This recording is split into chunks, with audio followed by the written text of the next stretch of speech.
Oi, amigos, sejam bem-vindos a mais um Papo de Onça. Uau. Olha, nosso convidado nem se assustou contigo. Tava distraído. Eu olhei um pouquinho o Instagram. Já sabia. Já estava preparado. Já olhei. Olha, era pra gente ter mudado esse roteiro. Isso daí o Claudinho já deve ter falado na cabeça dele. Claudinho gosta de mandar recado pros convidados, né? Já contou tudo que vai rolar. Mas o roteiro do Claudinho foi outro. Foi outro, ele tá por fora. Ele não tá assistindo, ele tá desatualizado. Gente, como a gente sempre gosta de iniciar falando, eu sou Jaiane Aguilar, sou sócia da Aguilar Advogados, escritório que está há mais de 15 anos no mercado, sou gestora do escritório, sou casada, sou mãe de gêmeas e estou aqui nesse momento que é muito especial para a gente estar conhecendo histórias de empresários incríveis, histórias inspiradoras para inspirar você, né, amiga? Isso, eu sou a Toia Macedo. Se você tá chegando agora, não se esquece de se inscrever no canal, ativa o sino e encaminhe aí para os amigos também ficarem por dentro de muitas histórias de sucesso de empreendedores aqui do nosso estado. Eu sou casada, tenho 2 meninas, sou apaixonada por sapatos e boas conversas e te aguardo lá na USA do Shopping Bosque, Grão-Pará, para te apresentar a minha loja qualquer dia e aqui no podcast Papo de Onça. Exatamente. E não podemos deixar de agradecer os nossos patrocinadores. Tenham paciência com a gente, porque graças a Deus a gente está com muitos patrocinadores. Amém, né? Amém, Senhor. Bom, queremos agradecer a Aguilar Advogados Associados, escritório de advocacia empresarial com mais de 15 anos no mercado, com o compromisso de ser parceiro essencial dos seus clientes, compreendendo seus processos de negócio e suas metas corporativas. Midas Macedo Ferro e Aço, atendimento diferenciado, preço bom e entrega garantida, entrega rápida para você.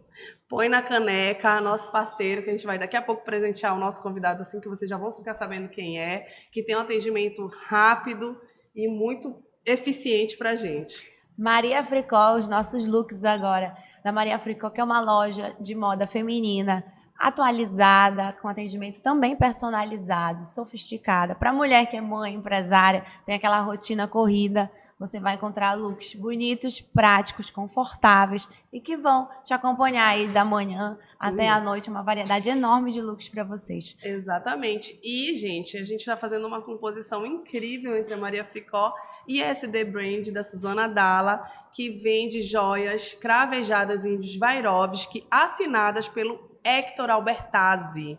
Olha só peças lindas que você chega impactando, você chega primeiro às suas joias, depois você chega.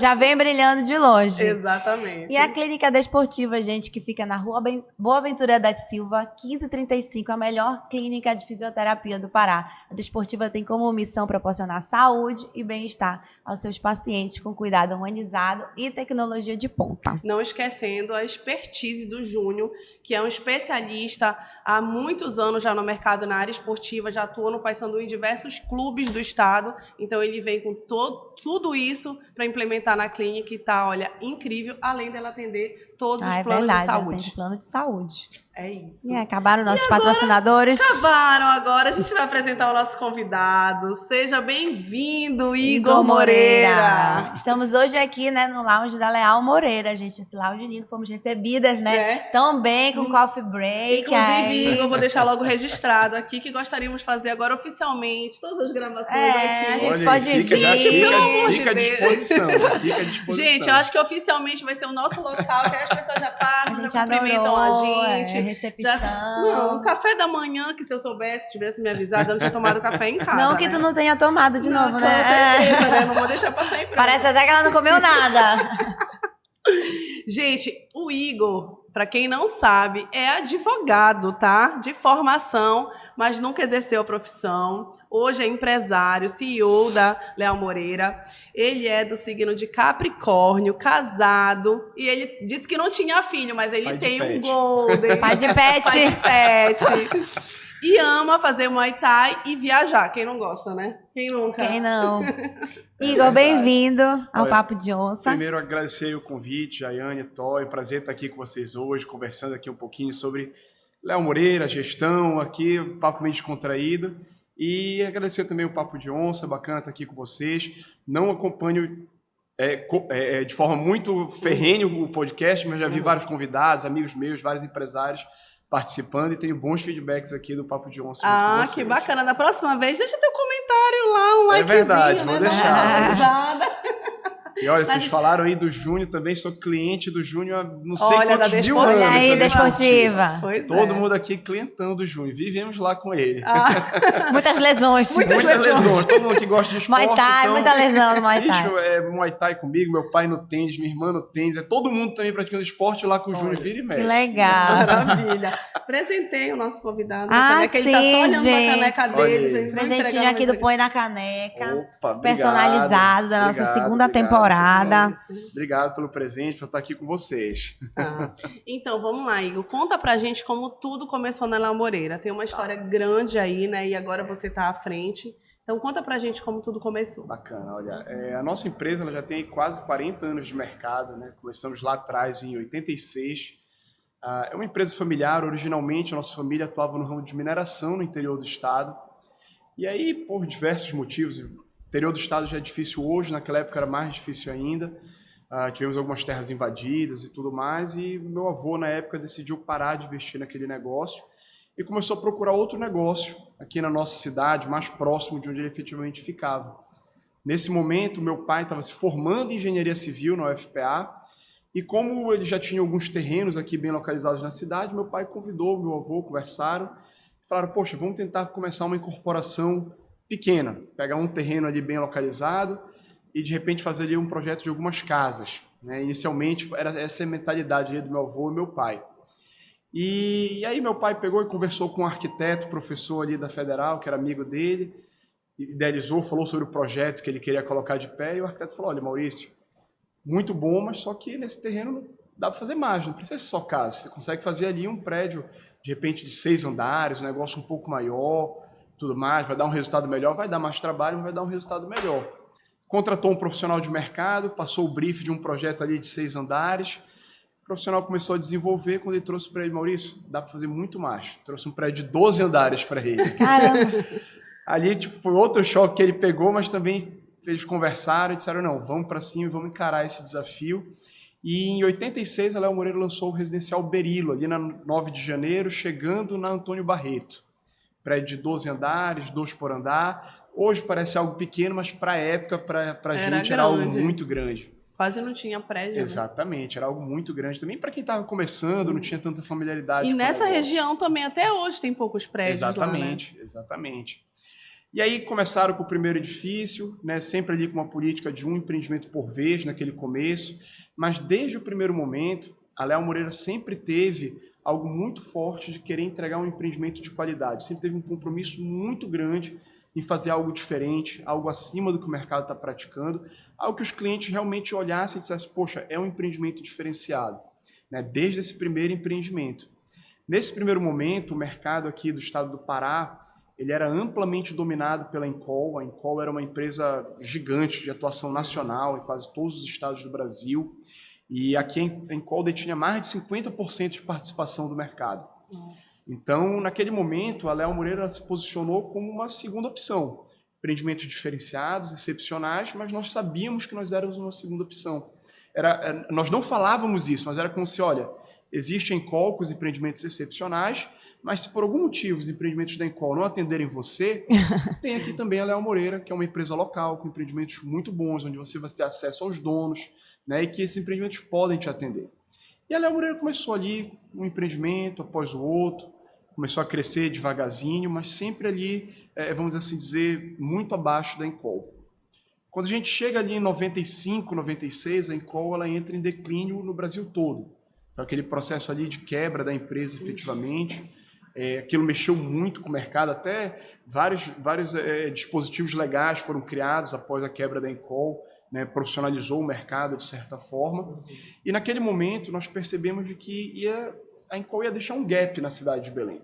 Como ela ocupava uma fatia muito grande de mercado, e foi uma paralisação abrupta, não foi algo que veio acontecendo, foi literalmente uma paralisação, e existia ali uma fatia gigantesca de demanda, né, de pessoas demandando imóveis que não iriam ser atendidos.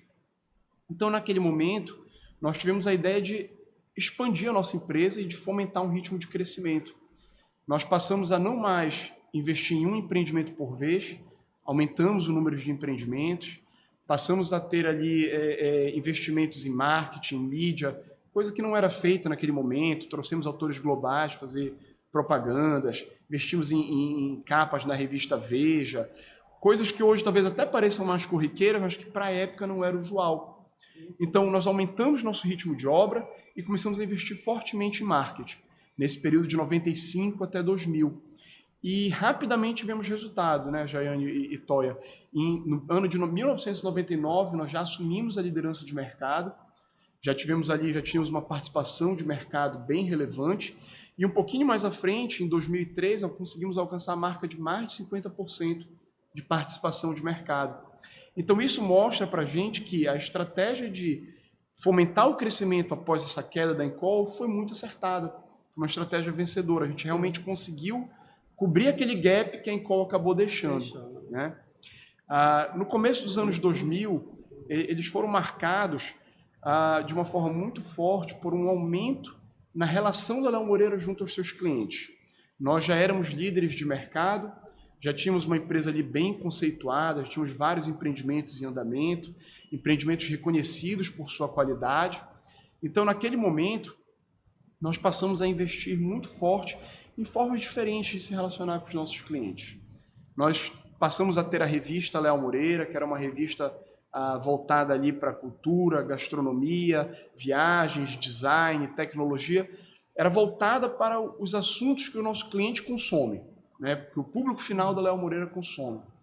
Passamos até ali os livings Léo Moreira, onde nós juntávamos um decorado de um empreendimento nosso, junto com restaurantes, com exposições de moda, leilões beneficentes, com apresentações culturais.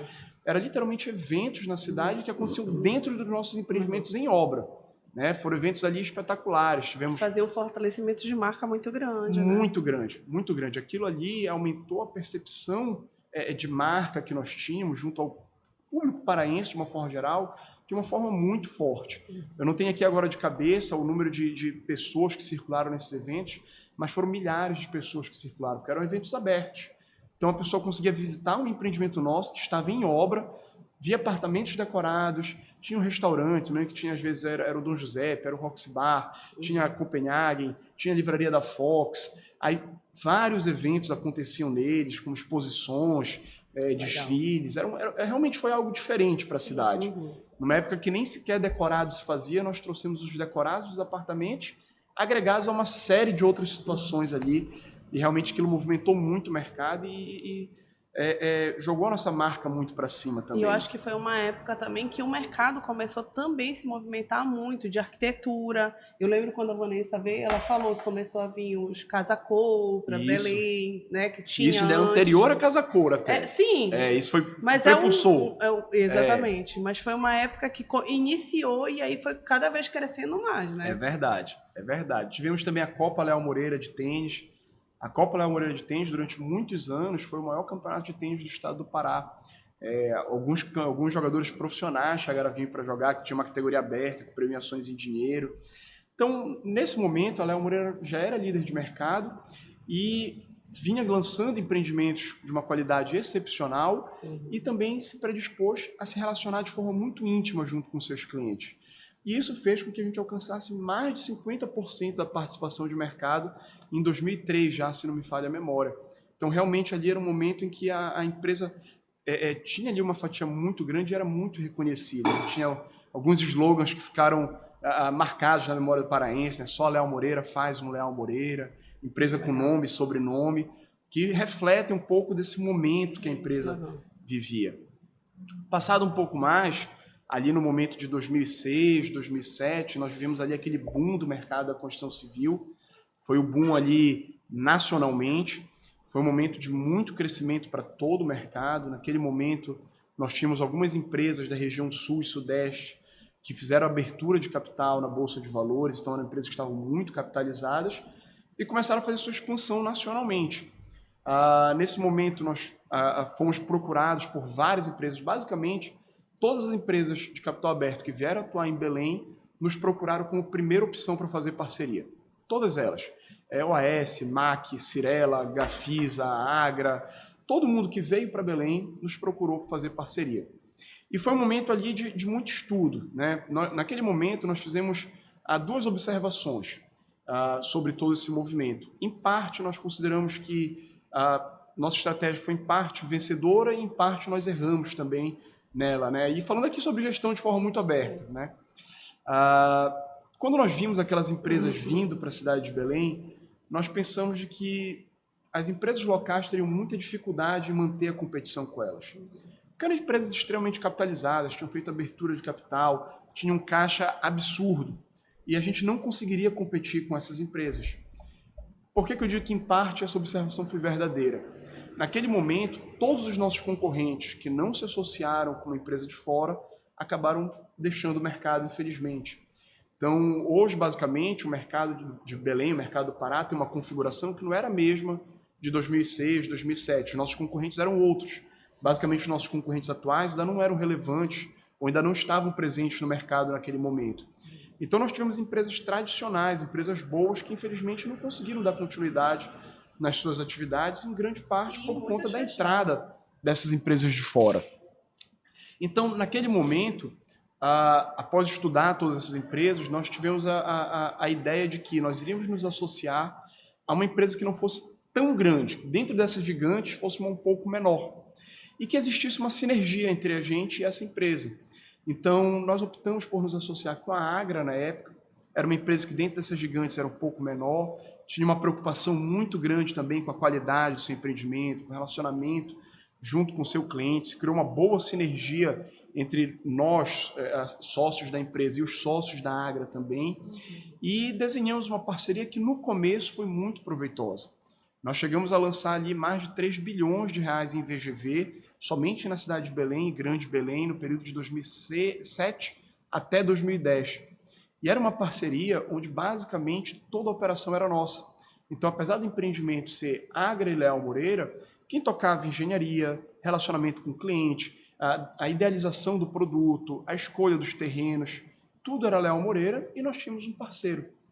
Então, basicamente, veio ali um parceiro que nos ajudava a crescer, né? Trazia, obviamente, uma profissionalização para a empresa, né? E trazia ali um gasto financeiro muito maior e nos permitiu crescer, nos permitiu começar um processo de profissionalização na empresa. De organização, de organização. Né? Porque era familiar e tu começa a colocar ordem na casa, né? É isso. Vendo como é que eles funcionam, como é que faz a gestão. É isso, era uma empresa Novo 100% olhar. familiar, que passa a ter contato íntimo com uma empresa profissionalizada de capital aberto, ou seja, nível de governança lá em cima, e que tu naturalmente começa a se espelhar. Então, começa a olhar aquilo e fala, não, a gente tem que começar a caminhar para isso, que isso são as boas práticas. Isso. Então, nesse momento, nós começamos a trilhar um caminho de profissionalização na nossa empresa. E aí vem o outro lado que eu digo que nós erramos também. Quando nós fizemos essa leitura, a leitura estava correta. Só que em 2010, nós não tínhamos feito a leitura de que, por ser menor do que todas essas gigantes, a Agra poderia ser comprada posteriormente. E isso aconteceu. Em 2010, a PDG comprou a Agra, né? Então, nós, por inexperiência, não tínhamos nenhuma cláusula no nosso acordo. Foram obrigados a... Meu pai diz que ele casou com Maria e acordou com o João, né? Era uma parceria bem idealizada, que ele tinha contato com o sócio. No outro dia, ele tinha uma parceria com uma empresa que era basicamente tocada por operadores do mercado financeiro. Não era uma empresa de dono, a PDG nunca teve um dono efetivamente. Né? Então, era uma empresa de pessoas que não eram incorporadores e construtores originalmente. Eles vinham do mercado financeiro e queriam ganhar dinheiro. Né? Queriam ganhar dinheiro. Toda aquela sinergia, toda aquela preocupação com o cuidado com o cliente, para ter um produto sensacional, um produto com uma qualidade acima, deixou de existir. Né? A PDG não tinha aquilo na veia dela. E aí começaram os embates. Né? A empresa ali, Leal Moreira e PDG, começaram a ter desentendimentos. A PDG queria que fosse uma outra empresa de engenharia que viesse a construir os empreendimentos, queria que o financeiro ficasse em São Paulo, queria que o relacionamento com o cliente ficasse em São Paulo. Mesmo que naquela época meu pai disse, como é que um cliente vai bater aqui na minha empresa? Eu vou dizer, não, você vai ligar para um 0800 e falar São Paulo. Não tem como. Então, em 2010, a PDG compra a Agra. Final de 11, nós nos manifestamos no intuito de encerrar a parceria. Né? De forma muito rápida, a gente percebeu ali que todas as bases da parceria que haviam sido escritas com a Agra não existiam mais com a PDG e que os pensamentos eram tão opostos que nós deveríamos desfazer aquela operação para evitar problemas maiores para os dois. Sim. Só que, obviamente, que a separação de uma parceria tão grande como era naquele momento não é fácil. Não é da noite para o dia, Não é da noite são pro anos. dia. Nós tínhamos ali Em andamento quantos empreendimentos? 16 empreendimentos no médio e alta renda e 10 empreendimentos no econômico concomitante. Nós tínhamos 26 empreendimentos. O meu primeiro apartamento estava nesse bolo. Nós tínhamos 26 O empreendimentos. Torre Zecoara. Torre Zecoara. 2003. É isso. Então nós tínhamos o Torre Zecoara. O que aconteceu naquele momento? Nós pegamos e separamos o econômico, passamos todos para a PDG. Do médio e alta renda, parte dos empreendimentos ficaram com a gente, parte ficaram com a PDG e alguns poucos, dentre eles o Ecoara, que já estavam próximo da entrega, ainda foram entregues ali numa espécie de operação em conjunto que já não funcionava mais. Você deve ter vivenciado isso. Né? Quando tava na entrega, eu desisti. Já tinha 5 anos de atraso. Muito ruim. Naquele momento ali estava um momento muito difícil. A empresa já mal conversava, já eram brigas e brigas, então imagina conseguir entregar os Mas eu desisti mesmo por causa da distância, né? Minha vida é toda aqui no centro. Quando eu comecei a ir para reunião de condomínio lá, eu passava 1 hora no trânsito, eu falei, não dá para vir. Enfim, eu queria ter filho, já estava esperando não sei quanto tempo, tudo isso. É outro momento, né? Então, começamos o descruzamento dessa parceria, foi muito traumático, foi um descruzamento muito difícil de ser feito, uma operação grande realmente, a empresa, nós forçamos muito isso a acontecer, porque nós entendíamos que se nós continuássemos com a PDG, o caminho ia ser muito ruim para a gente. Graças a Deus conseguimos fazer, fizemos até talvez no momento certo, porque posteriormente a PDG entrou em recuperação judicial, então assim, isso mostrou uma estratégia acertada. Mas logo após esse descruzamento, que demandou muita energia, muito caixa, muito esforço da nossa empresa, veio aquela maior crise do setor imobiliário da história do nosso país. E aí, naquele momento, verdadeiramente, nós fomos pegos de calça curta. A gente já vinha gastando muito caixa, muita energia para conseguir o descruzamento e fomos pegos por um momento ali muito difícil do mercado como um todo, né? E nós, por sermos os maiores aqui locais, obviamente fomos atingidos de uma forma muito mais forte. E aí eu brinco que foi nesse momento que eu comecei a entrar efetivamente na empresa. Caos. Exatamente, né? Eu brinco assim, durante minha infância toda, eu sempre ouvi que a Léo Moreira era uma gigante, uma empresa muito boa, tudo mais, melhores empreendimentos. E quando eu entrei na empresa lá atrás, em 2014, eu entrei no auge do problema, briga societária, crise, obra atrasada, aquele problema assim, Caos. Parecia que era o caos perfeito, né? O pior momento possível para entrar na empresa. E é engraçado essa história, porque eu morava em São Paulo, eu era advogado, trabalhava lá, não propositalmente, mas trabalhava em uma empresa, uma Big Four, trabalhando com reestruturação empresarial. E aí já estava em São Paulo há algum tempinho, estudando, trabalhando, e comecei a receber algumas ligações do meu pai, me pedindo para voltar, dizendo que precisava de ajuda, queria alguém de confiança aqui perto dele.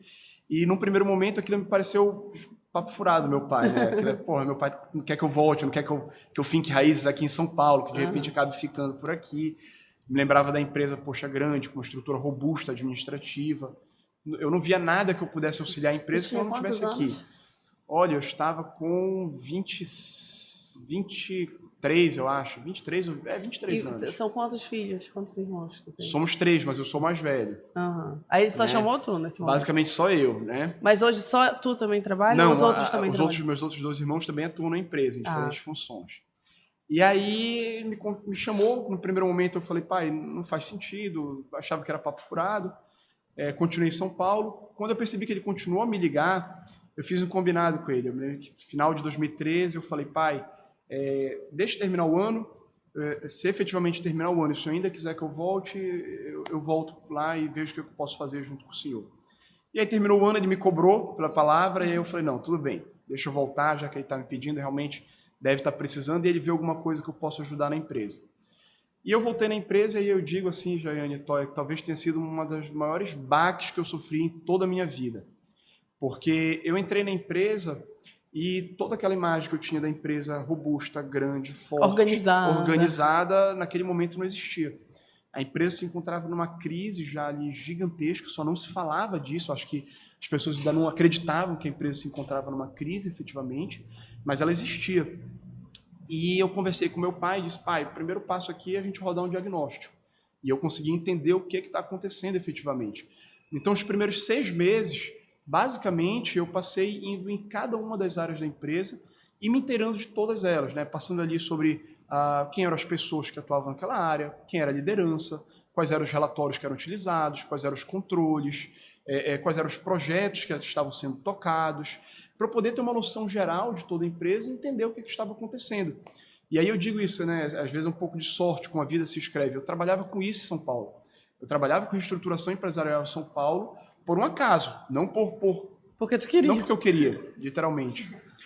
E então, quando eu voltei, eu tinha mais ou menos uma noção do que deveria ser feito a nível de quando uma empresa começa a se encontrar em crise.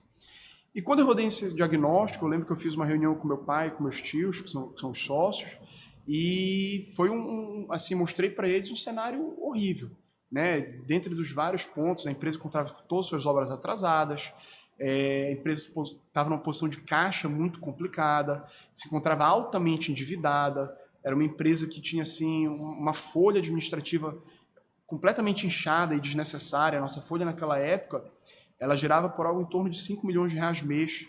Era algo... Isso representava quantos por cento do faturamento de vocês? Olha, naquela época ali, era uma representação assim, bem significativa do faturamento. 50, eu não tenho aqui o número exato, mas era uma folha que a empresa não suportava.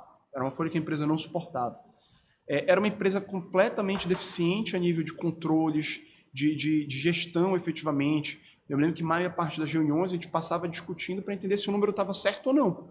Não se discutia o problema, se discutia a veracidade do número que se trazia para a reunião, porque a empresa não tinha controles apurados. Então, apresentei esse diagnóstico e apresentei um plano de ação combatendo cada um desses itens, né, do que nós tínhamos que fazer.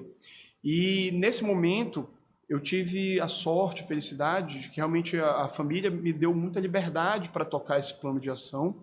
Obviamente que nada se toca sozinho, eu tinha uma equipe junto comigo, obviamente, para me auxiliar nesse sentido. Nós trouxemos também um diretor executivo de fora, que teve uma função primordial junto comigo nesse momento de recuperação da empresa, de passagem de crise da empresa. E eu, sem ter nenhum tipo de experiência em finanças, naquele momento fui alocado no cargo de diretor financeiro, no cargo de realmente para capitanear esse momento de virada e esse plano de ação para fazer com que a empresa saísse da crise. Então, o plano de ação passava por vários pontos. Desde o enxugamento da empresa, nós pegamos basicamente, reduzimos quase todo o quadro de diretoria, eliminamos o quadro de gerência, basicamente a coordenação se reportava diretamente para a diretoria, eliminamos o quadro de supervisão que ficava embaixo da coordenação. Então, imagina uma empresa que tinha várias etapas, né? Diretor, gerente, coordenação, supervisor, analista. Nós eliminamos supervisor, mantivemos coordenador, eliminamos gerente e reduzimos diretor. Né? Vamos fazer uma linguagem assim, bem... Vocês tiraram um monte de cacique que tinha para pouco índio. Era isso, muito cacique para pouco índio. Era exatamente isso. Reduzimos drasticamente a empresa mesmo. E os teus tios, assim, receberam bem? Porque tu eras um menino, né? Eu era muito novo. Eu sou ainda muito novo. Aí o teu pai né? devia saber, assim, do teu potencial. Era o filho dele, né? Mas aí tinha os tios como Graças sócio, aí a veio Deus, esse menino. assim, a família me apoiou muito nesse momento, né? Então... eu tive uma liberdade, efetivamente, para tocar. Como eu falei, nada se faz sozinho. Aqui, quando eu falo, nada do que eu falo fui sozinho, feito sozinho. Então, mas eles me deram muita liberdade. Aquele momento ali, basicamente, a estrutura administrativa era o diretor executivo, eu como diretor financeiro e tínhamos um diretor de engenharia, basicamente isso. Né? Então, nós reduzimos muito. E a minha principal atribuição era de fazer esse plano de ação e tocar esse plano de ação efetivamente. Então, reduzimos a empresa, passamos a investir fortemente na implementação de controles, implementação de sistema, gestão via dados, números, relatórios. Realmente fazíamos a empresa passar a olhar para isso. Né? Antes a empresa ela olhava muito somente essa questão do feeling, né?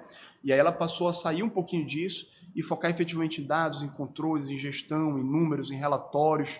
Enfim, passou a olhar isso de uma forma mais geral. Passamos a também tocar as nossas obras naquele momento, quando nós tínhamos muitos empreendimentos e não tínhamos um caixa significativo para tocar todos eles, passamos a ter uma estratégia de trocar 1 ou 2 empreendimentos por vez. Foi uma estratégia que foi muito questionada, porque isso gerou atrasos, gerou insatisfação junto aos nossos clientes, mas era algo necessário para que a gente pudesse entregar os nossos empreendimentos. Fazer rodar de novo a Fazer empresa. rodar de novo a empresa. Né? Senão a Atrasou. gente ia pegar ali e ficar tocando um pouquinho cada obra e não entregar nenhuma. Não tem como, não existe, isso não ia resolver o problema. Então passamos a tocar 1 ou 2 obras por vez, focando nossos esforços nessas obras, e também passei a visitar os nossos credores. A empresa naquele momento tinha um endividamento bancário muito significativo, então naquele momento eu passei a fazer viagens constantes a São Paulo, e o discurso obviamente era um pouco mais complexo, mas no final das contas ele falava assim: olha, eu sei que eu estou endividado, eu sei que eu não tenho hoje crédito novo na praça, porque nós não tínhamos crédito novo junto aos financiadores, só que se vocês não colocarem recursos hoje, ou me aliviarem na questão dos juros, que as nossas obras eram financiadas, eu não vou ter fôlego para entregar essas obras. Se eu não entregar fôlego para entregar essas obras, eu não consigo pagar a dívida para vocês. Então, ou a gente se abraça aqui, né, e vocês me ajudam, ou vai ser ruim para todo mundo, que eu não entrego e vocês não recebem. E conseguimos, aos poucos, ter apoio das instituições financeiras. Algumas ajudaram a gente um pouco ali, com pouco recurso, mas a maioria, pelo menos, nos deu isenção de juros no período de obra. Então fez com que a gente pudesse canalizar nosso caixa na obra, efetivamente. E não ter que dividir caixa para obra e para juros, que não ia significar a entrega do empreendimento. Até porque normalmente os juros vêm desproporcional, né? O valor que você está pagando. Completamente. A gente estava num momento de Selic alto, então eram juros altíssimos ali, né? Selic naquele momento E o índice da construção civil é uma coisa absurda também. É isso. Então eram juros muito pesados. Então fomos tocando esse plano de ação. Hoje, falando, ele parece até ser muito mais fácil, mas naquele momento era muito mais tortuoso tocar isso, né? Era muito mais difícil, apesar de que a gente conseguia enxergar de que tocando cada uma dessas ações e atuando de forma bastante forte, tendo austeridade, nós sabíamos que nós íamos conseguir passar por aquilo. Sabíamos que aquilo ia representar um dano para a nossa imagem, mas que a empresa passaria. E fomos gradativamente tocando cada um desses pontos, entregando cada uma dessas obras, né, passando por cada um desses problemas. Tivemos a imagem muito arranhada naquele momento, nós sabemos disso, infelizmente foi algo necessário, mas quando chegou ali em 2019, nós percebemos que todos aqueles desafios econômicos e financeiros que começaram lá atrás, eu vivenciei isso mais forte em 2014, mas as bases disso realmente começaram no momento de separação com a PDG lá em 2011, haviam sido vencidos.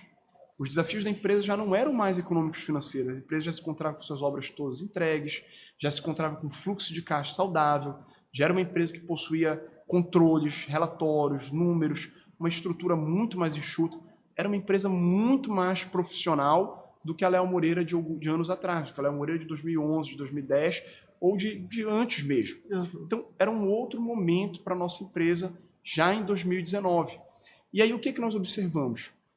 Em 2019, havia passado já aquele momento de crise econômica forte, aquele momento de crise do setor do mercado imobiliário, havia passado aquele momento do boom, e aí aquilo que eu falei para vocês no começo da nossa conversa, os nossos concorrentes todos não eram mais concorrentes.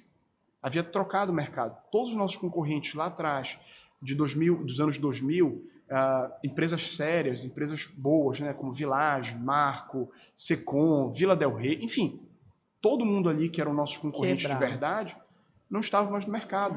Nossos concorrentes eram outros. Era uma nova leva de concorrentes, né? Outras empresas conseguiram crescer nesse momento em que aquelas que eram as tradicionais vinham caindo, o mercado ele tem que ser ocupado, mas aqueles que eram nossos concorrentes não éramos mais. Basicamente, daqueles antigos que eram relevantes naquele momento, só tínhamos nós e a Freire Melo, né? Basicamente foram os únicas empresas que continuaram. Então, por isso que eu digo que aquela nossa decisão lá atrás de se associar a uma empresa foi errada em parte e foi certa em parte. Não sei se talvez nós estaríamos hoje aqui se nós não tivéssemos feito esse movimento lá atrás. Mas com certeza eu não gostaria de ter passado por tudo que eu passei por conta da associação com uma empresa de fora. E aí, a gente nunca sabe o caminho que ia ter. Olhando para trás sempre é mais fácil, né? Olhar hoje para trás e falar tudo isso é mais fácil. Na hora é muito mais difícil de fazer essa leitura. E aí, em 2019, eu apresentei já para os sócios, mostrei essa situação, mostrei a diferença onde a empresa se encontrava, mostrei que a crise havia passado e nós começamos a nos questionar naquele momento quais eram os próximos desafios da Léo Moreira, quais eram os próximos passos. Não eram mais econômicos e financeiros que haviam sido superados. Então nós começamos a falar, bom, agora os novos desafios da empresa vão passar aí por desafios de crescimento. Como nossa empresa faz para voltar a lançar empreendimentos diferenciados? Como nossa empresa faz para voltar a crescer? Como nossa empresa faz para voltar a ser admirada pelos seus clientes? Como nossa empresa faz para voltar a ser líder de mercado, posição que nós perdemos lá atrás em 2013. Né? Então, começamos a conversar sobre isso e estabelecemos uma nova visão para a empresa. Naquele momento, nós falamos que a nossa visão seria de ser a mais admirada, a melhor e a maior incorporadora do estado do Pará até 2025. E começamos a desenhar a nossa estratégia a partir daí. Então, lá atrás eu desenhei o planejamento estratégico da empresa, partindo dessa visão, e começamos ali, inicialmente, adquirindo um banco de terrenos que nos desse a capacidade de retomar os lançamentos. Aproveitamos que o mercado ainda nos enxergava muito embaixo, conseguimos fazer compras baratas de terreno, sem o pessoal querer cobrar tanto da gente. Formamos um banco de terreno nas melhores localizações da cidade. Retomamos nossos lançamentos devagarzinho, relançamos o Torre Santoro. No primeiro momento tivemos as vendas ali ok, não foi naquela velocidade que nós gostaríamos, mas já começamos a trilhar o nosso caminho, começamos a obra rápida, tocamos a obra forte, né, para que ela sempre estivesse acima do seu prazo, com uma velocidade mais forte do que o prazo original. E logo depois lançamos o Torre Evidência, que foi onde efetivamente começou ali a virada da Léo Moreira. Até voltando um pouquinho, nesse momento do planejamento estratégico, por entender que os desafios econômicos e financeiros já haviam sido vencidos, eu fiz a solicitação de sair da diretoria financeira, pois que o desafio da empresa já não era mais ali, e passei para a diretoria de novos negócios e comercial, porque era onde se encontrava agora o desafio da empresa, o desafio de crescimento. Então eu queria capitanear esse novo momento de crescimento da empresa.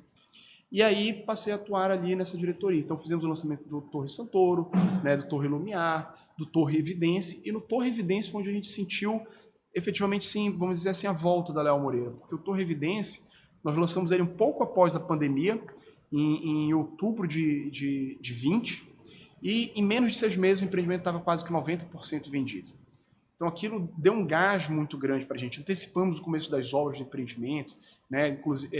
Enfim, começamos a fazer efetivamente coisas mais fortes. E a partir dali fomos aumentando o nosso ritmo de lançamento. Veio Torre Ferrara. Torre Ferrara foi a volta da Léo Moreira para o mercado de luxo, empreendimento de 260 metros quadrados, altíssimo padrão, acabamento excepcional. Foi o primeiro empreendimento de Belém a trazer o elevador delivery, que é um elevador que deixa o iFood do cliente diretamente na cozinha dele. Uma série de diferenciais. Outro empreendimento que com 6 meses, 90% de vendas. Lançamos o Torre Noir. Torre Noir foi o primeiro empreendimento sustentável de Belém. Hoje traz diversos itens que já se tornaram comuns, mas que naquele momento não eram. Então é um empreendimento com uma fachada verde, ele é um empreendimento localizado de frente para Batista Campos, então ele tem um conceito de ser todo de vidro, de forma que o cliente, em todos os cômodos da sua casa, tenha vista para a Praça Batista Campos. É algo sensacional. E aproveitamento de água de chuva, energia fotovoltaica, prédio todo preparado para coleta seletiva de lixo, luminárias de LED, sensor de presença. Esse prédio aqui fica em L, tem uma entrada também pela Tamoios? A entrada dele é pela Mundurucus. Ah, tá. Pela Mundurucus. Ah, porque tem algum que faz acho que um L. Um L, agora assim, não me recordo de... Não. Terreno em L, não. Mas ele tem entrada ali pela Mundurucus. Ah, tá. E aí outro sucesso de vendas, e depois daí fomos aumentando nosso ritmo de lançamentos. Torre Maranello, Torre Lavi, o Sky Tower, Torre Lalune, Torre Lacqua. Hoje, todos os empreendimentos da Léo Moreira se encontram com mais de 70% de vendas, e todos eles se encontram com suas obras ou no prazo ou com prazo antecipado. Lá atrás, em 2022, por conta do Covid, o nosso diretor executivo, ele não era daqui, ele era de Recife, ele teve um caso de doença na família dele, precisou se ausentar no final de 21, e aí nós da família entendemos que, apesar de eu não estar 100% pronto para assumir a diretoria executiva, eu era a pessoa que estava sendo treinada para isso. Já tinha passado ali com certo sucesso na diretoria financeira, na diretoria comercial e de novos negócios, então acabou que esse caminho foi natural. E aí eu assumi a diretoria executiva da empresa. E quando assumi a diretoria executiva da empresa, eu fomentei ainda mais a profissionalização da empresa. Então formei uma diretoria robusta, né, trouxe um diretor comercial forte, uma diretora de engenharia forte, uma diretora de corporação forte também, né, uma diretora financeira. Comecei realmente a colocar uma cara extremamente profissional para a Léo Moreira. Começamos a investir muito forte da Léo Moreira realmente ser uma empresa gerida à base de dados.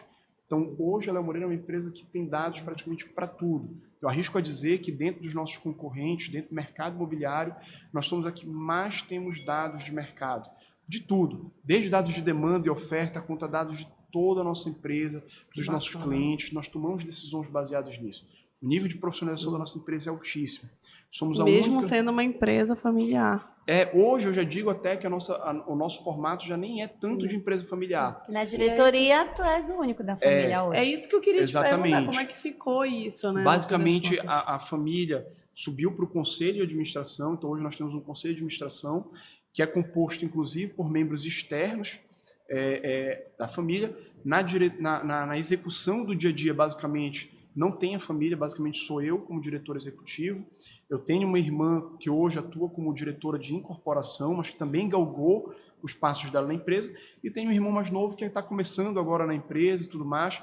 Mas, basicamente, a estrutura da empresa ela é uma estrutura profissional. Então, hoje é uma empresa mista, ela é familiar, e os mas é uma outros empresa filhos dos teus tios não participam? Não participam hoje do negócio, né? Eu tenho basicamente um outro primo que é muito mais novo, né? Então não participa. não tenho pessoas da tua idade.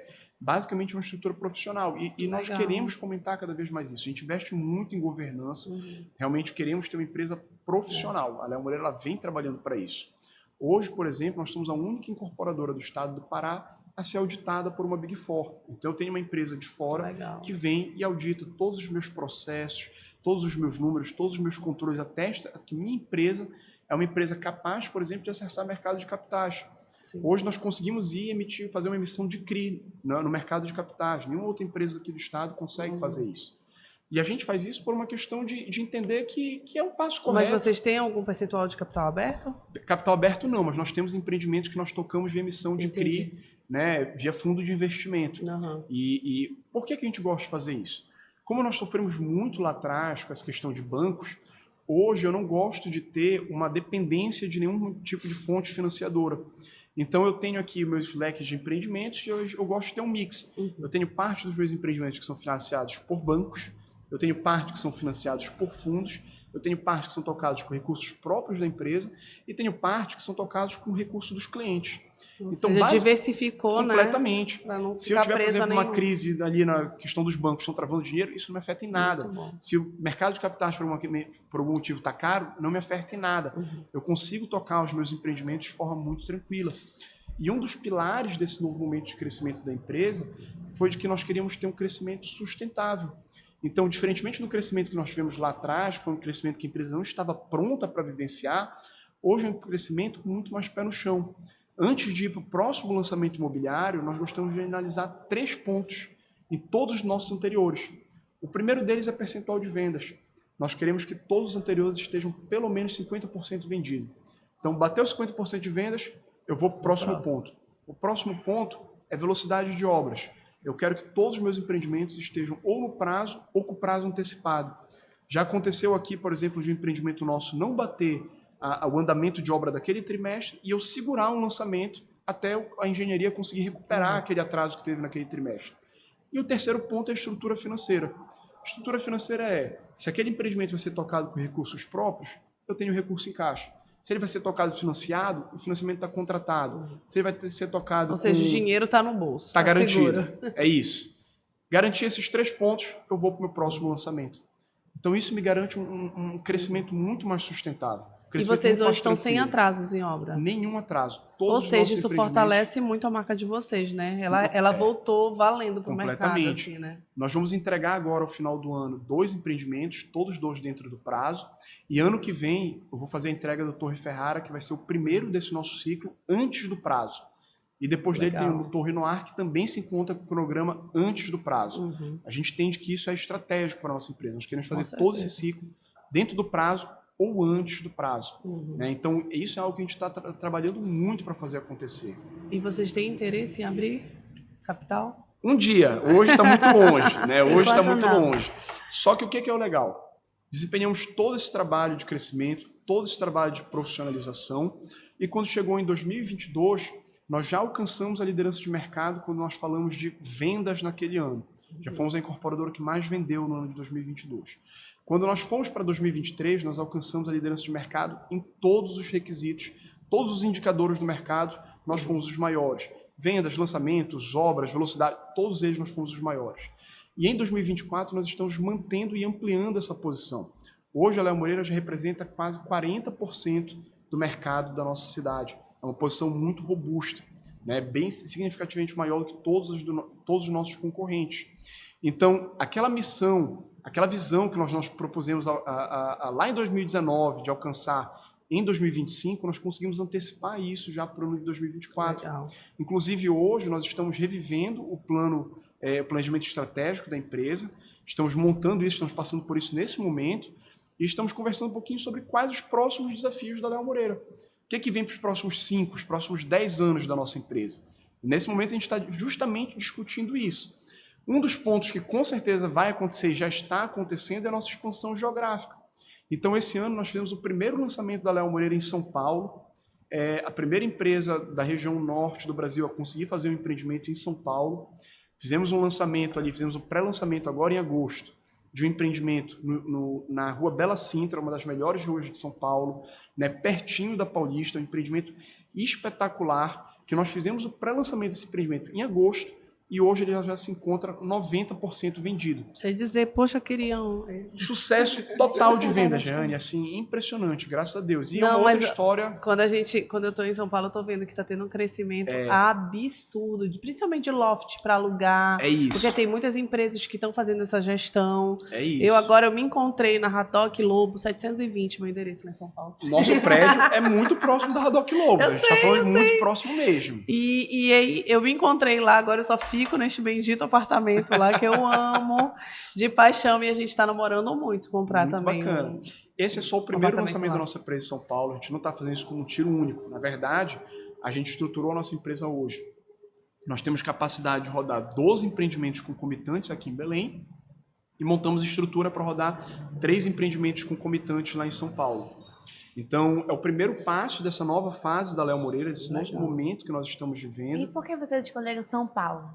Isso é engraçado, Toia, porque assim, quando nós vimos que nós já tínhamos alcançado a visão que nós nos propusemos lá em 2019, apesar de nós ainda não termos finalizado essa nova etapa do planejamento estratégico, eu entendia que ela ia passar por uma expansão geográfica.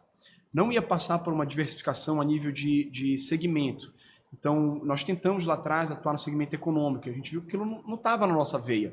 Não fazia parte do nosso negócio. A gente quer um empreendimento diferenciado, a gente quer o alto padrão, a gente quer que o cliente saia encantado, a gente quer surpreender o nosso cliente. E quando nós fazíamos o econômico, a gente olhava para aquilo e dizia, não, isso daqui não dá, isso aqui não está legal. Entrega mais, bota um material melhor. E aí a gente dizia, não, isso aqui vai ser o alto... empresa, Esse aqui vai ser o alto padrão do econômico. E obviamente isso não dá certo, não dava dinheiro nenhum. Né? Não fazia sentido. O econômico é custo na veia, é segurar, tem que ser realmente barato. Né? Então aquilo não fazia sentido para a gente. Então nós identificamos que nós não íamos para esse caminho. Nós íamos nos expandir no segmento de alto padrão. E aí eu estudei vários mercados, né? Vi outras cidades aqui perto, cheguei a olhar Manaus, Macapá, São Luís, que o primeiro momento quando tu pensa em expansão, tu pensas em alguma coisa mais próxima. Eu pensei em Macapá para vocês. Né? Esse é o primeiro olhar.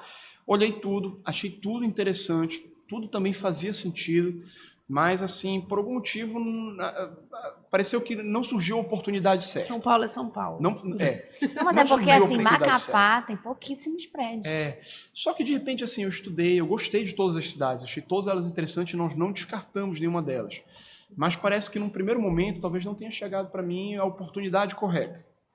E aquilo ali, sabe, poxa, é um movimento relevante, tu sair da tua cidade, né, ir para uma outra cidade, tem que ter segurança. Hoje nós nos pautamos muito pelo crescimento seguro, crescimento sustentável. Ninguém vai dar um passo aventureiro, ninguém vai dar um passo aqui sem planejamento, sem estudo, sem ter a certeza de que é o passo a ser dado. E aí, aquilo ali estava olhando, eu me lembro que eu peguei e conversei no conselho e falei, olha, eu quero estudar o mercado de São Paulo. Primeiro todo mundo tratou aquilo, o que a gente vai fazer em São Paulo? Não é pra gente, né? Só que assim, São Paulo já é o benchmark natural da empresa. A gente estuda os projetos de São Paulo e de Miami naturalmente para ver o que tem de novo, o que está acontecendo, para trazer para Belém. Então, eu já tinha uma familiaridade com São Paulo, eu já tinha morado em São Paulo. Eu já conhecia a cidade, eu sei quais são as localizações boas, eu sei o que funciona, o que não funciona. E aí eu falei, bom, eu vou estudar por conta e risco São Paulo. Estudei São Paulo, me convenci de São Paulo, e quando eu comecei a procurar empreendimentos em São Paulo, aí tem aquelas coisas que eu digo que nem como eu trabalhar numa empresa de reestruturação de empresas lá atrás, tem umas coisas que o acaso da vida, né, que nos traz alguns sinais. Dá uma força, né? Eu encontrei um empreendimento colado, porta com porta, muro com muro, de onde eu morei em São Paulo.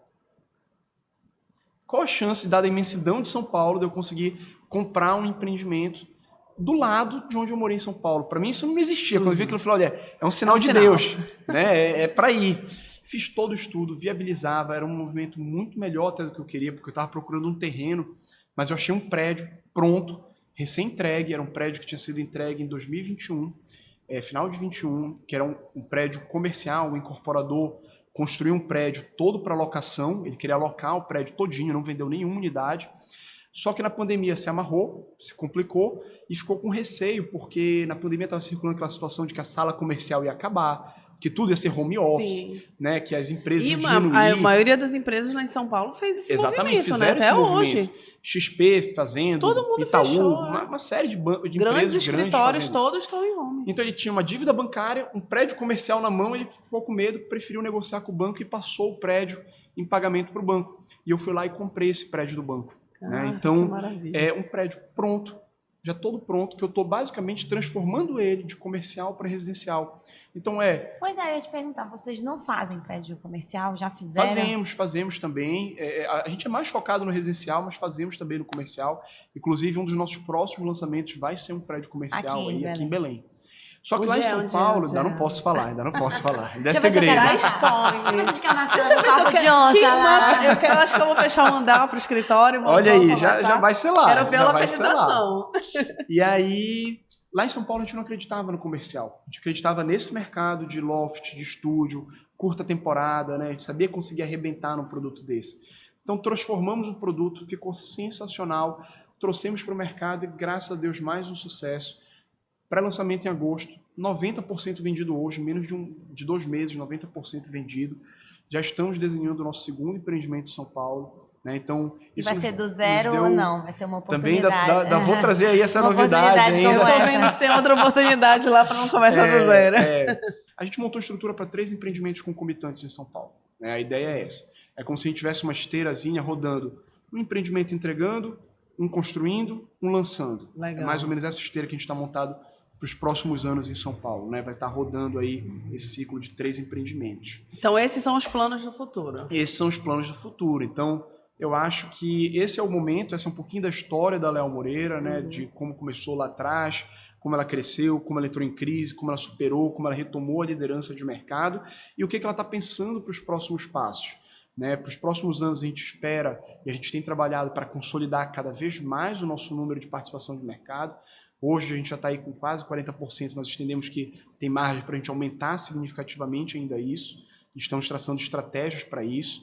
Esse ano nós lançamos 3 empreendimentos aqui em Belém e 1 lá em São Paulo. Ano que vem devemos lançar 3 a 4 empreendimentos aqui em Belém e pelo menos mais 1 lá em São Paulo também. Era muito bom. E então estamos falando da consolidação dessa liderança e da expansão da empresa em outro mercado ali, que é o maior mercado da América Latina, né? São Paulo é diferente, né? É completamente diferente estar atuando lá em São Paulo. E eu acho que o crescimento no mercado imobiliário aqui vai ser absurdo agora, né? Principalmente com a chegada da COP30, muita gente critica, reclama, mas a gente vai evoluir 20 anos aí. Com certeza. Nesses próximos 2 que vem pela frente. Eu acho que eu estou colocando 2 porque é um ano para vir e o próximo que vai ser um boom, né? Sim. E aí vai começar o mundo enxergar com outros olhos realmente a nossa cidade, que tem muito turismo, tem muita coisa, muito investimento para ser feito. A COP está trazendo a nível de o que a COP está trazendo a nível de infraestrutura para a nossa cidade é sensacional. Nossa cidade, infelizmente, é uma cidade boa, mas é uma cidade que carece de elementos urbanísticos mínimos. Sim.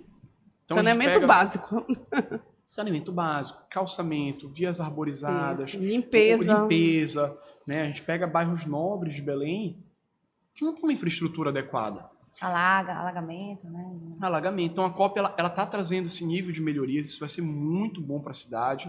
Está trazendo aqui um olhar mais forte também para a cidade. Eu espero que de alguma forma consiga fomentar o turismo. O turismo não pode ficar preso à COP. A gente tem que ter um plano, efetivamente, que fomente o turismo de forma muito mais forte. Vai ser só posterior a batida visual aqui para o pessoal Exatamente. enxergar e daí para frente realmente desenvolver. Exatamente.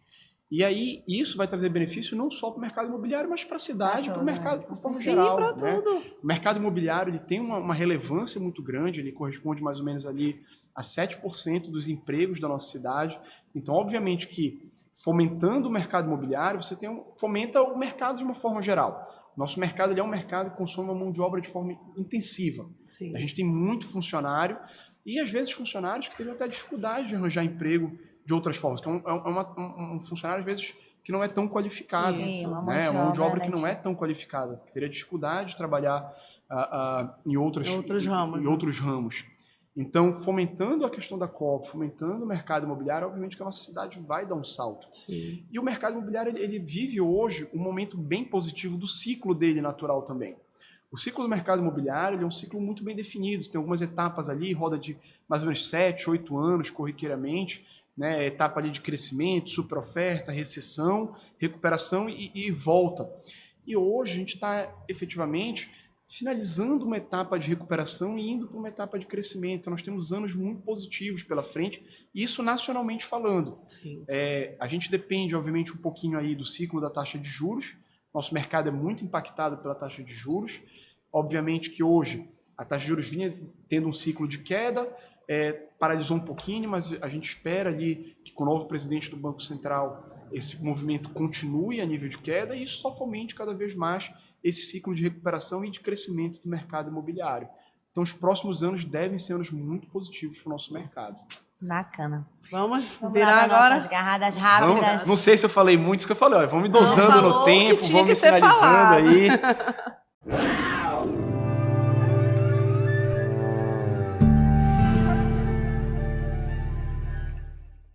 Igor, qual foi o melhor conselho que você já recebeu? Olha, o melhor conselho que eu já recebi. Talvez um dos melhores conselhos que eu tenha recebido tenha sido desse diretor executivo que tenha trabalhado aqui, trabalhou com a gente naquele período.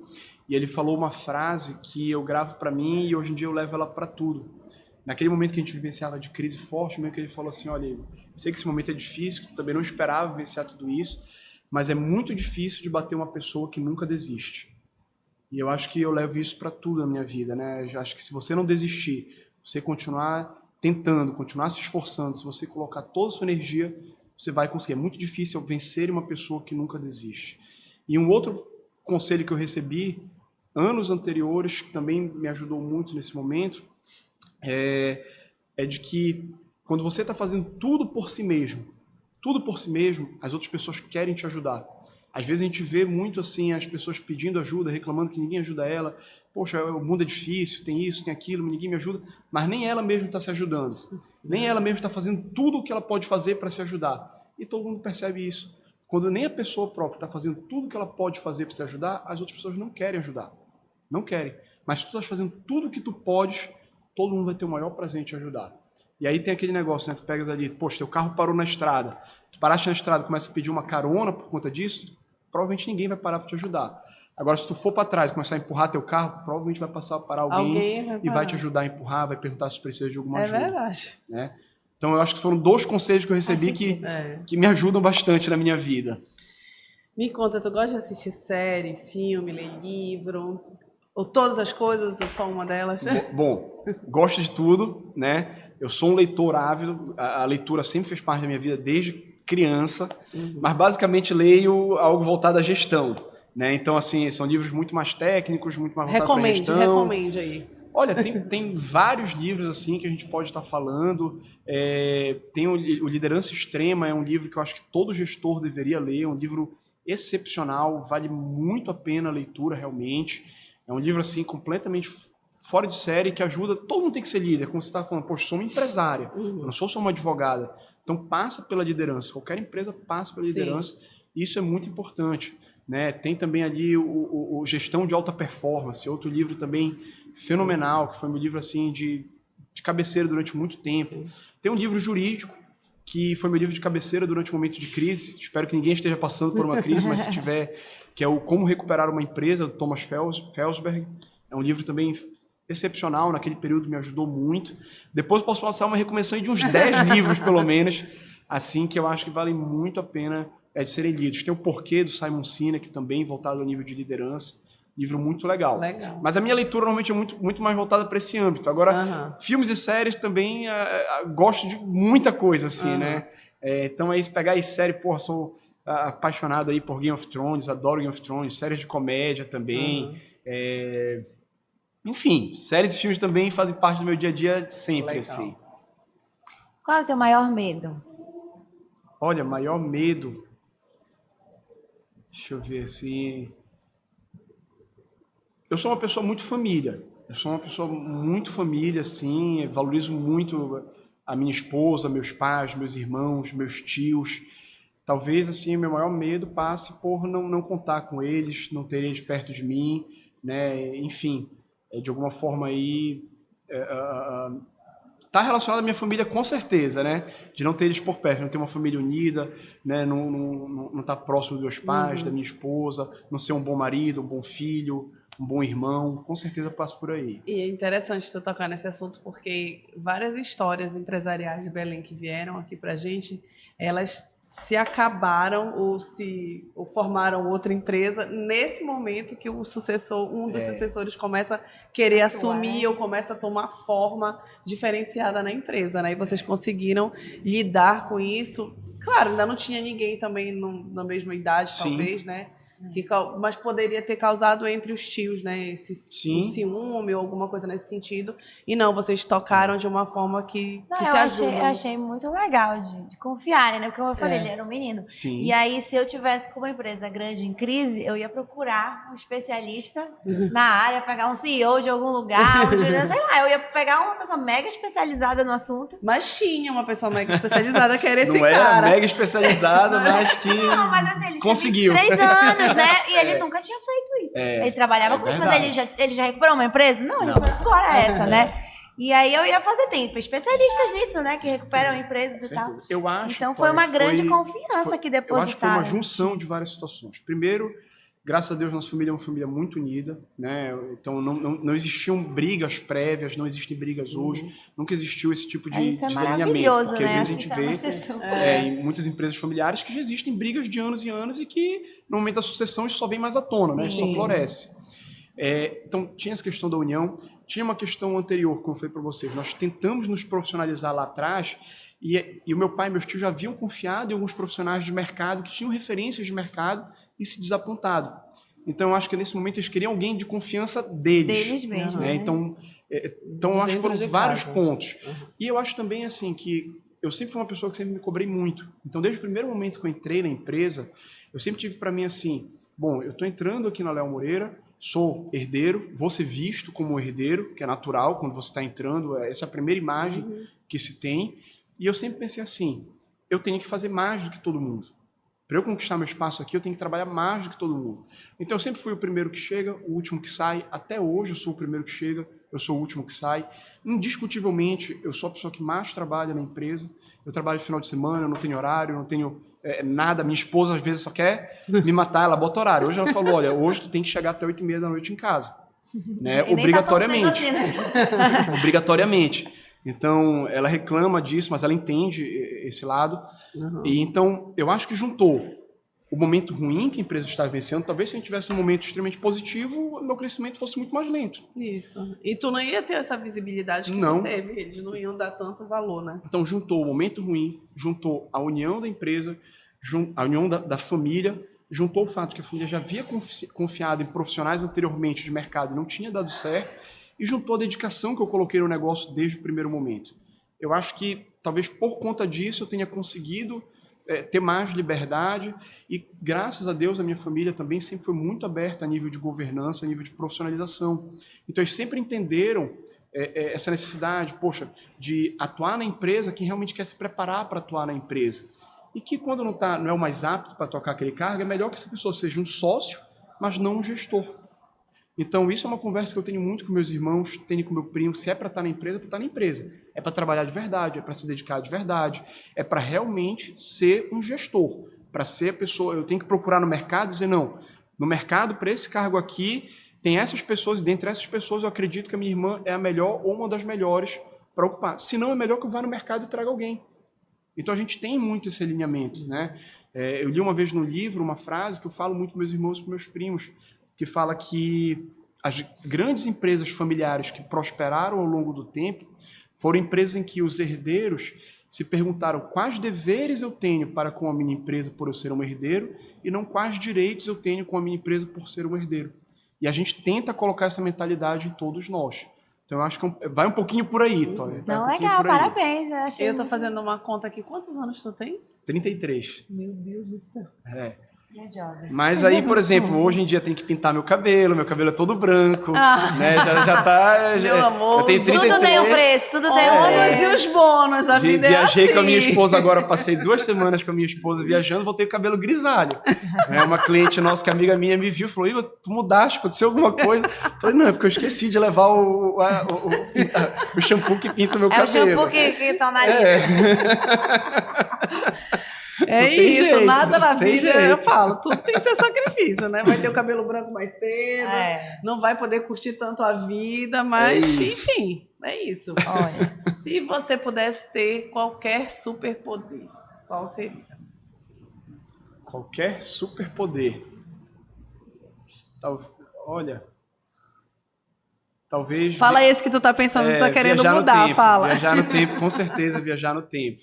Viajar no tempo, assim, poder aproveitar ao máximo minha família, poder aproveitar ao máximo meus pais, né? Eu perdi a minha avó no Covid, isso é algo que para mim mexeu muito comigo, num nível, assim, absurdo, porque eu vinha de uns anos muito fortes no trabalho e talvez pouco contato, e aí foi uma perda abrupta, né? Aquela perda que tu não te prepara.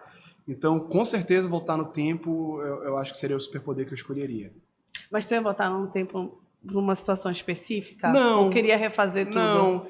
Não é nem questão de refazer, é questão talvez de curtir algumas coisas um pouco a mais, né? Por exemplo, estar mais próximo, às vezes, eu entro na empresa 8, saio 8h30. Né? Minha esposa, a gente está querendo ter filho agora, eu sei que eu vou mudar a minha rotina quando eu tiver filho, tem que mudar obrigatoriamente, Sim. porque eu não quero perder momentos importantes etapas, da vida do meu futuro filho que eu ainda não tenho, né? Mas eu tenho essa consciência. Mas eu acho que poder voltar no tempo para ter mais tempo, assim, para estar próximo às pessoas que a gente ama. Eu acho que é isso. bom, no início da nossa gravação a gente abriu uma caixinha de perguntas. A gente vai ter que selecionar poucas, né? Por conta do tempo. Bora ver aqui.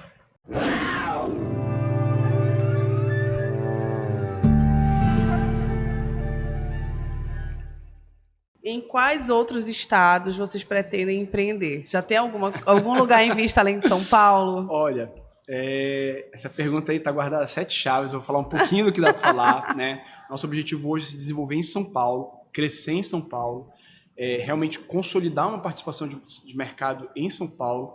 Tem sim outros estados que a gente já olha, mas primeiro eu quero me consolidar em São Paulo. Tu quer ir para Miami, né? Ele Quem deu uma sabe deixa um aqui, dia, ele quem deu uma sabe deixa um dia, aqui. né? Tem outras coisas, mas Deu essa dica, primeiro né? se consolidar em São Paulo. Eu acho que é um movimento de cada vez, é um movimento muito assim, Sim. muito ousado ir para São Sim, Paulo, com muito certeza. diferente. Ninguém nunca fez aqui, de incorporação do nosso estado, ninguém nunca fez. Então a gente quer um passo de cada vez. Mas tem planos futuros, sim. Sim. Qual o maior desafio de empreender em Belém?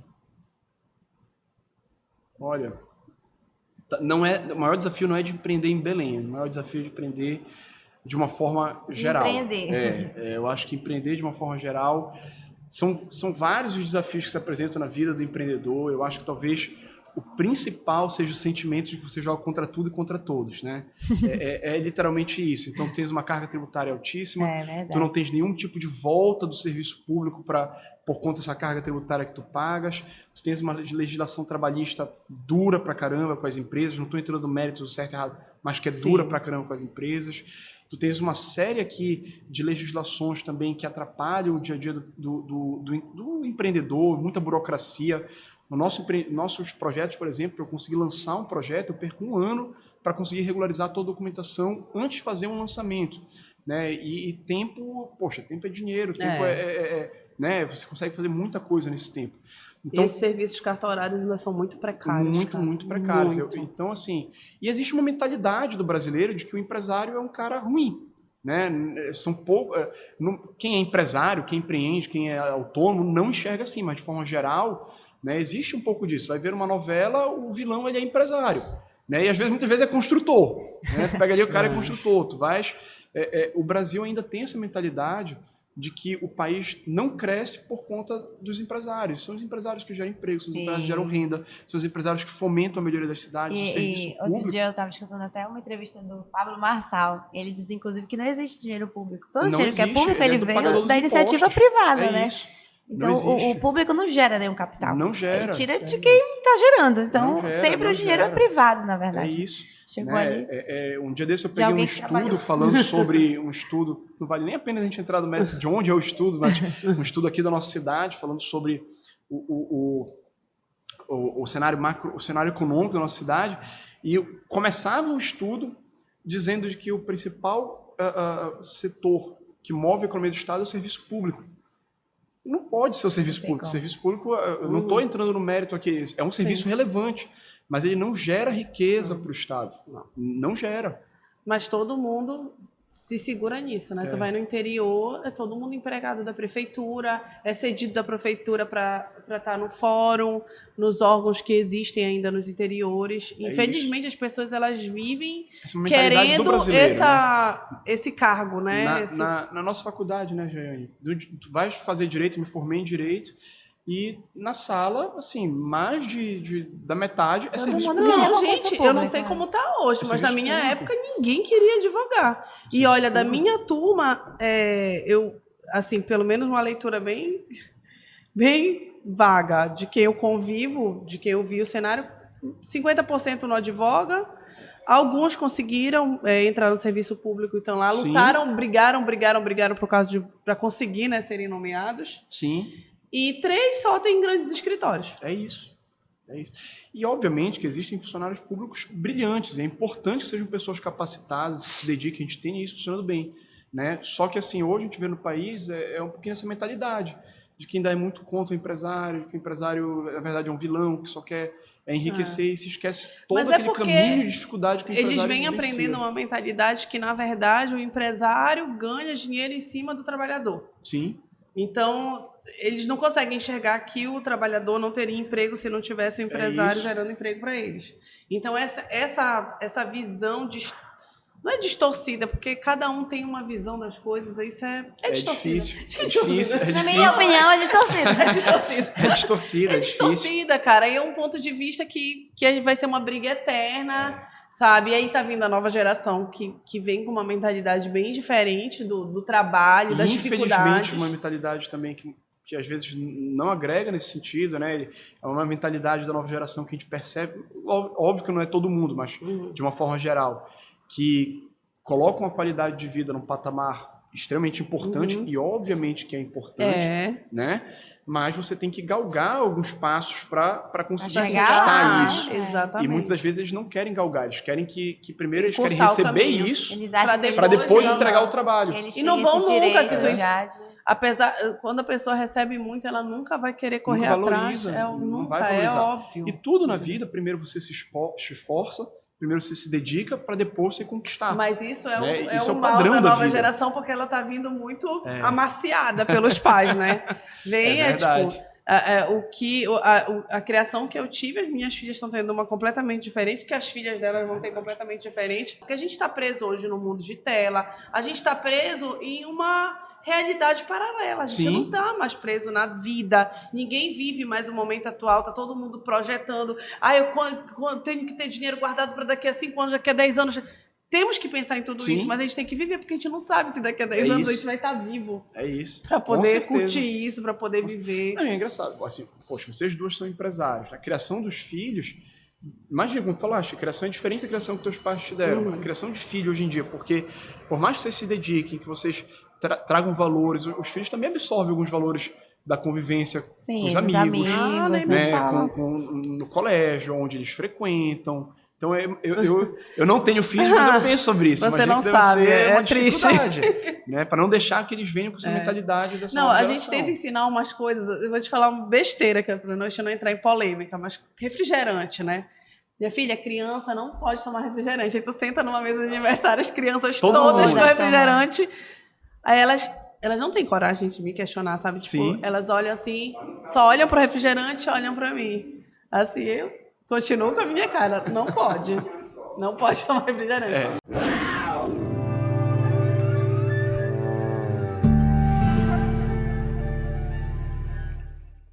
E agora vamos pro De Cara com a Onça. Pra te situar, a onça é você. Tá bom. Tá? Não fique preocupado. E aí você vai se olhar aqui, Tá bom. refletir. O que te trouxe até aqui, nesse momento de vida, né? Tuas principais características, se teve algum momento determinante para que você chegasse aqui na sua situação atual, né? Como profissional. Olha pro espelho, Com que é pra te certeza. encarar, viu? Olhando, É pra né? te olhar. Com certeza, sim, Toia Jaiane foi o apoio que eu sempre tive da minha família, a proximidade que eu tive com a família, com meus pais, com meus avós que participaram da minha criação, com os meus irmãos, com meus tios, hoje com a minha esposa. Com certeza eu não conseguiria fazer o que eu já fiz, tá aqui onde eu estou, se eu não tivesse tido o apoio de todos eles, e o apoio de verdade. Realmente, assim, minha esposa sempre foi muito compreensiva, meu pai sempre me deu muitos bons conselhos, minha mãe, meus irmãos sempre me apoiaram, meus tios sempre me ensinaram muita coisa. Então, sem dúvida nenhuma, se eu não tivesse o apoio, se eu não tivesse realmente essa relação tão próxima com minha família, eu não conseguiria ter chegado até aqui, né, e realizado essas coisas que eu cheguei. E também, assim, como eu falei, muitas coisas que eu falei no eu, muitas coisas que eu falei de como eu realizei, mas em tudo aqui eu tive apoio da minha equipe, tive apoio dos meus pais, dos meus tios, dos meus irmãos. Em tudo aqui, nada foi feito sozinho. Tudo foi realizado em muitas mãos, tudo foi realizado com muita força, com muita energia de todos nós. Então, com certeza, isso foi o fundamental para chegar até aqui. Legal, parabéns. Legal, parabéns. Igor, muito obrigada pela sua presença aqui no Papo de Onça. A gente escuta, o menino levantou, a Léa Moreira, tá aqui o menino, né, amiga? Já escutei bastante, né? A Léa Moreira tá se erguendo, né? Parabéns. Obrigado. Eu fico muito feliz, já conhecia ele. Menino namorando com verdade. Com a Gabi lá na casa da Ruth. Beijo, 14 anos de Ruth. idade. Legal. Acho que eu já era até casada. Não, acho que não. E achei muito legal esse episódio, fala muito da importância do planejamento, Sim. né? Da análise de dados mesmo que a empresa te faz, que te traz dessa questão da missão, dos valores, né? Visão e valores. Ele retratou bastante isso. Não, a gente, há 5 anos atrás, parece Governança tão longe. corporativa, que é muito importante. Inclusive, eu queria... Posso te cortar? Não tô falando? Pode. Já cortei, né? Não, sabe o que eu queria falar? É que essa questão da governança corporativa, como tu colocou bem, a gente trabalha com isso no escritório, né? E a gente trabalha com muitas empresas familiares. E elas passam exatamente, normalmente, quando a gente entra, estão vivendo esse momento. Elas cresceram e, de repente, está todo mundo da família ali dentro sem saber a sua posição, o que cada um vai fazer, né? O seu lugar no trabalho, como vai funcionar, não conhece ainda como os fluxos de trabalho, né? Saber a organização, saber fazer uma leitura do que funciona na empresa, qual é cada função que existe. Então, tipo assim... Tá precisando de uma pessoa para fazer isso, contrato. Tá precisando de uma pessoa para fazer isso. De repente tá uma folha cheia, tá desorganizada, tá sem muita norte, gente mandando. né? Sem E às vezes planejamento, você não muita pode gente demitir, mandando. né? Porque da família. Exatamente, muita coisa envolvida. Então, esse trabalho de governança corporativa e compliance, que passa por uma linha disso que a gente vai fazendo por setor, né? Sim. Toda uma leitura, todo um alinhamento do que existe, criando fluxos de trabalho, até para facilitar uma nova contratação. Vai demitir alguém, vai contratar, tá aqui o fluxo que a pessoa tem que seguir. Tu não tem que passar dias fazendo treinamento, porque já tem tudo organizado. Sim. E planejado. Então, fica aí uma excelente dica que tu deixou, que vocês criaram. E muita gente demora muito, nem sabe, na verdade... Muitas pessoas não têm nem conhecimento, né, Igor? Vocês vêm de uma família que tinha um conhecimento técnico, mas a maioria das empresas familiares, elas não têm. São pessoas que não estudaram, não tiveram tanta educação. E isso é determinante para o sucesso ou não da empresa no longo prazo, né? Para começar a ter as sucessões, né? Aí para a segunda, terceira geração e assim por diante. Se a empresa não estiver estruturada, não tiver níveis de governança altos, não se profissionalizar... Realmente ela não consegue, e são coisas básicas, né? Critérios para entrada na empresa, como é que vai se determinar se um sucessor pode ou não Isso. entrar na empresa? E aí a tua fala também foi muito interessante, fazendo paralelo com a fala do Pedro, do Ponte do Açaí, de que todo mundo vai te ver, né, como herdeiro, né? E aí vocês são sucessores, vocês não são herdeiros, porque isso. vocês estão fazendo, estão transacionando, né? Estão fazendo uma transição, então realmente assumindo com perfeição, com maestria, porque vocês vêm com técnicas, vêm com habilidades que não tinham antes na empresa. Mas isso é uma etapa natural do sucessor. Ele vai passar por esse momento e vai dele conseguir mostrar que ele não é. Ele não é um herdeiro, que na verdade ele é um profissional, ele é um gestor, ele está ali se dedicando, ele está ali querendo somar. E quando ele faz isso efetivamente, as outras pessoas percebem, que percebe naturalmente esquece aquilo depois e enxerga ali se vai ser um líder, se não vai, se vai ser um profissional técnico, mas enxerga o caminho que aquela pessoa vai seguir na empresa. É isso. Então, eu te agradeço por dividir todo esse conhecimento com a gente aí, toda essa história. Eu tenho certeza que todo mundo que mora aqui em Belém viu, né, os altos e baixos que tiveram na empresa e consegue enxergar claramente a posição que ela se encontra hoje de crescimento exponencial, né, de realmente vocês estarem mostrando para o mercado que sim, vocês superaram a crise, que vocês estão em outro patamar, venceram isso. Isso dá um respaldo muito maior do que de empresas, por exemplo, que nunca passaram por essas crises, que a gente não sabe como vai reagir a ela. Toda empresa grande ou vai passar ou já passou por uma crise. Isso faz parte da vida da empresa, não tem jeito. Se ainda não passou, ela vai passar em algum momento. Então essa já passou, né? É isso. Já passamos, tudo certo. aprendemos com os nossos erros, mais importante é isso, aprendemos com os nossos erros, nos dedicamos muito. Você pode ver aqui vários momentos eu falei de questão de estratégicas da empresa, que passavam por pontos que era justamente para ser um crescimento correto. Né? Um crescimento que vem fruto do aprendizado que nós tivemos nos anos anteriores.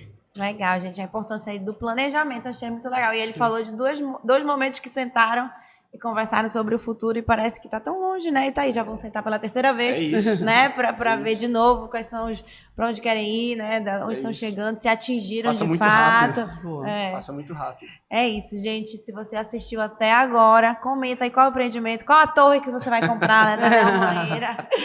E se você gostou, curte, comenta, compartilha lá no Toia Rodrigues Macedo ou Papo de Onça Pode. Se você não gostou, se você é um hater, se tem críticas, ainda que construtivas, aí você vai lá no da Jaiane Aguilar. Tchau. Tchau.